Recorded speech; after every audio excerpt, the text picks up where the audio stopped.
touch of class starting a career like this, stuff that gives you goosebumps.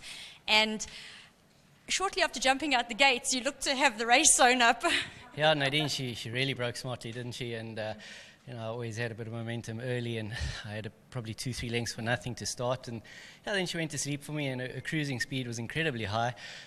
Just had to work out how much I was doing. She's a young horse; she just don't know how much kick there's going to be. But through the 2 furlong marker, when I tightened her up, it was there again, and she just started having a little look-see closer to the post. I put my stick in the left because she's, I think, maybe just looking to come home again. But it was all there. It was a very impressive win. And I really do love that from the winner's box up the stairs to the weigh-in and the photo, you still got that smile on your face. Yeah, Nadine, it's going to be there for a while. I'm sure it is with the whole yard. Alan sat on this filly for quite a long time, and he said we've got to let her go this season because there's that elusive 50,000 bonus, which obviously it's a great incentive, and I'm sure Mary and Jessica and especially everyone else at Wilgebosdrift and Maritzfontein, bred at the one, purchased by the others.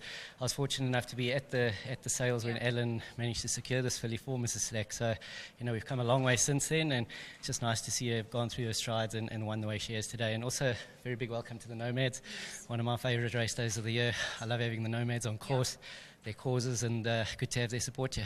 Absolutely brilliant. Wins all round. Greg, will remember this for a little while. Well done. Will do. Thank you very much. And again, to my sponsors, Ridgemont Highlands, as we wind down the season. Yes. It's been another very successful one for all of us. And big thanks to Alan and his team too. Fantastic. Thank you. Chatting about Alan, let's call him in now to have a word about the daughter of soft falling rain and your patience. You've been keeping her for a while. I know already when you came back from sales, you called me and said, look what I bought, and you were very excited. It's been a while, but now you're meeting her exactly where I'd like to see her. Yes, Nate, so I must really say thank you very much to Mrs. Slack. I asked, or Jessica and Stephen gave me the courage to ask her to buy me a filly, and I gave her a list of 3 fillies. We didn't get the first one. She was my pick. She came along and she bought her for me, so thank you very much, Mrs. Slack. It means quite a lot, actually, and she's nice.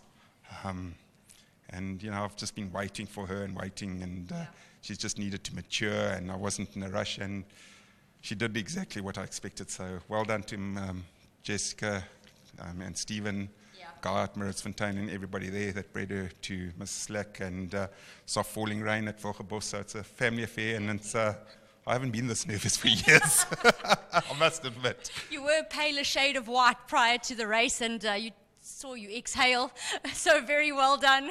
No, thank you, and I'm quite glad she won like she did, because she did what I thought she could do and would do, and the only thing that would beat her maybe was inexperience, but she showed her maturity and won a very good race. And even more to smile about as Marilyn pops in to present with the wonderful Bloodstock SA value added bonus check of 50,000 Rand. So she's starting on working back that price tag, but she does look special, Alan. I'm glad to see her in the winner's box. And quickly just to ask you about your upcoming runners, it is a nice big race day for us where you get a chance for 2-year-olds to shine a bit later in the day in the listed event in the way of Foreign Source and Parterre. They'll be your main hopes today. Horses like Lucio, Rinyami, Dame Commander, Watsonia, Hardcore, and Quake Shake all got chances. Yeah, I mean, the next race, Lucio and Rinyani both got strong chances. Rinyani's actually been improving with every run, and we've been dying to get him over a bit of ground here on the grass. So I think it's not maybe all just clear sailing. Just keep an eye on him. I think he'll be there. Dame Commander's honest. Watsonia as well. She's a little bit held on Dame Commander's form. Hardcore, I must say, I thought he would have won a little bit earlier, and he's a better horse than what he's shown here, although he hasn't been too far off them. Foreign Source and Parterre, well, I think that's going to be a tough race. Foreign Source really won well. Parterre's improving. He's a very nice horse, and he's going to get stronger as he gets older, and he's definitely going to be a good horse. Maybe racing experience, if anything's going to beat him, that's what will beat him, versus Foreign Source, who really came off from a long way off last time and made them down. So it's going to be an interesting race, but I think it's not that easy, that race. It's not that clear cut. Then we've got Quake Shake, who had a nice first run back over, well, her last run, and I thought she ran a good race. While I got you on air, yes, I'd like to also echo Greg's sentiments to the Nomads here. Fantastic. Ellen, great way to start the day. You can go and put your feet up a little bit and relax. And very, very well done. No, thank you, Nadine. Talking about the Nomads, we'd like to ask Mr. Stuart McIver in to join me, representing them today. And, of course, great to have you here.